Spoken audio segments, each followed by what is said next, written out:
മിശിഹായിൽ പ്രിയമുള്ള സഹോദരി സഹോദരന്മാരെ, പ്രിയമക്കളെ, ഈ പ്രഭാതത്തിൽ ജെറമിയ 29:12-13 വാക്യങ്ങൾ നമുക്ക് ധ്യാനിക്കാം. The book of Jeremiah, chapter 29, verses 12 and 13. ഇവിടെ നമ്മൾ കാണുന്നത് ഇങ്ങനെയാണ്: അപ്പോൾ നിങ്ങൾ എന്നെ വിളിച്ചപേക്ഷിക്കും, എന്റെ അടുക്കൽ വന്ന് പ്രാർത്ഥിക്കും, ഞാൻ നിങ്ങളുടെ പ്രാർത്ഥന ശ്രവിക്കും. നിങ്ങൾ എന്നെ അന്വേഷിക്കും, പൂർണ്ണ ഹൃദയത്തോടെ അന്വേഷിക്കുമ്പോൾ എന്നെ കണ്ടെത്തും. റേഡിയോ കണ്ടുപിടിച്ച മാർക്കോണി തന്റെ ജീവിതാന്ത്യം വരെ സന്തുഷ്ടനായിരുന്നു. മരണക്കിടക്കയിൽ പോലും പ്രാർത്ഥിക്കുന്ന ഒരു മനുഷ്യനെയാണ് സ്നേഹിതന്മാർക്ക് കാണുവാൻ കഴിഞ്ഞത്. ദൈവം നൽകിയ ജ്ഞാനം കൊണ്ട് മാത്രമാണ് തനിക്ക് റേഡിയോ കണ്ടുപിടിക്കാൻ കഴിഞ്ഞതെന്ന് മാർക്കോണി കൂടെ കൂടെ പറയുമായിരുന്നു. മാർക്കോണിയുടെ അന്ത്യനിമിഷങ്ങൾ സ്നേഹിതരെല്ലാം അദ്ദേഹത്തെ ഉറ്റുനോക്കി നിന്നു.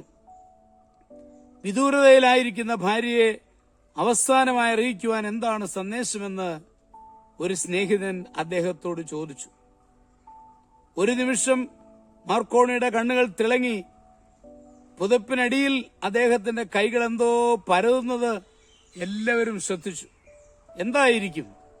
എല്ലാവരുടെയും കണ്ണുകൾ മാർക്കോണിയുടെ കൈകളിലേക്ക് തിരിഞ്ഞു.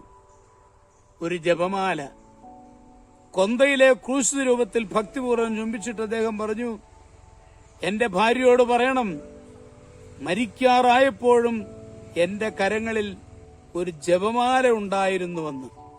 അത്രയും പറഞ്ഞ് പുഞ്ചിരിയോടെ മാർക്കോണി മരിച്ചു. പ്രിയമുള്ള സഹോദരങ്ങളെ, നമുക്ക് ഈശോയോടുള്ള ബന്ധം എപ്പോഴും പുലർത്തുവാൻ, ആത്മാർത്ഥമായി ദൈവത്തെ അന്വേഷിച്ചിറങ്ങുവാൻ കഴിയുമ്പോഴാണ് ദൈവത്തിന്റെ കൃപ നമ്മളിലേക്ക് കടന്നു വരിക. പ്രാർത്ഥനയുടെ മനുഷ്യരായി മാറുമ്പോൾ അത് നമുക്ക് ജീവിത വിജയമാണ്. അല്ല, ഞാൻ പ്രാർത്ഥിക്കുന്ന മനുഷ്യനായിട്ട് അഭിനയിച്ചാൽ പോരാ, പിന്നെ എന്റെ ജീവിതത്തിന്റെ ഭാഗമായി പ്രാർത്ഥന മാറണം. ഈ ഒരു മനോഭാവം, എനിക്ക് എന്തെങ്കിലും ഉണ്ടെങ്കിൽ അത് ദൈവം തന്നതാണെന്ന മനോഭാവം ഉൾക്കൊള്ളുവാൻ നമുക്ക് കഴിയണം.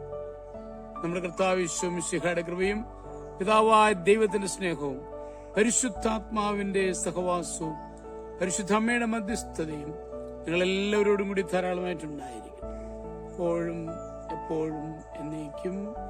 ആമേൻ.